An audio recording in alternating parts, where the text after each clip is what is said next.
संगवारी हो हमारे साथ में है एक ऐसे खास मेहमान जेकर बारे में आप मन लगातार सोशल मीडिया में कमेंट्स करते रहे हो। मैं बात करता हूँ संगवारी हो लोकेश देवांगन सर जिला आप मन जाना था एल्बम के दौर से वह धूम मचारी से ओखर जो लंबा लंबा चुंदी है वो समय आप मन खूब पहचानत रहे, लेकिन अभी आप मन शायद पहचान में नहीं आई।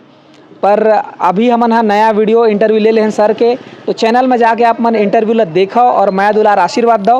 पूरा वीडियो आगे है, अलग अलग पार्ट में आप मन देखे बर मिलही, तो आप मन कंटिन्यू बने रहो और देखते रहो। सर कुछ कहना चाहते आप मन ला?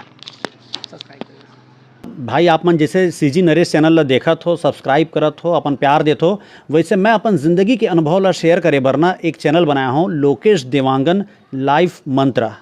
ये चैनल ला आप मन जाओ देखो और कुछ छोटे मोटे सीखे के मिलते तो सीखे के प्रयास करो। मैं अपन अनुभव शेयर करत हूँ, शायद आप मन ला थोड़ा बहुत फ़ायदा हो, तो चैनल लाइक करो, सब्सक्राइब करो और शेयर ज़रूर करो।